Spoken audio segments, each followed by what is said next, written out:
আমার মনে হয় কেউ যদি বই পড়ে তাহলেই সে একটা অথর হতে পারবে, প্রপার একটা অথর। প্রথমেই আমার জার্নিটা শুরু হয় জাপানে গিয়ে। আমি এটা দেখে খুবই শকড হয়েছিলাম, জাপান কত একটা ডিসিপ্লিন দেশ।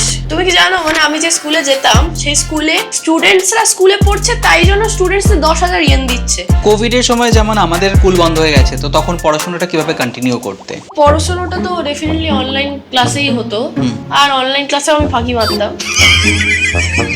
একবার করেছিলাম আমি ক্যামেরা অফ করে মাইকটা অফ করেছিলাম, পা তুলে শুয়েছিলাম। আমি মাকে বলি এই জল দাও না মা ক্লাস। আমি তারপরে রিয়েলাইজ করি যে আমার ক্যামেরাও অন আছে, মাইকও অন আছে, আর টিচার তাকে বলেছে হোয়াট ইজ দিস বিহেভিয়ার। এবার আমাদেরকে একটু ইজিপ্টের গল্প শোনাও। ইজিপ্টের একটা আমার খুব ভালো লাগে, ওখানে সবাই ইন্ডিয়ান সিনেমা দেখতে খুব পছন্দ করে। তাই একজন তো বললো তার মা নাকি আমাদের বাংলা সিরিয়াল দেখে। তুমি ভাবতে পারছো ওই শাশুড়ি বৌমার ঝামেলা ওগুলো ইজিপ্টের লোকেরাও দেখে বসে বসে। এই যে তিনটে বই তুমি এখন পর্যন্ত লিখলে বা পাবলিশ হলো, এখনকার বাচ্চারা তো পড়ার বই ছাড়া তো অন্য বই পড়ার খুব বেশি একটা নেশা থাকে না, তুমি তাদের জন্য কি বলবে?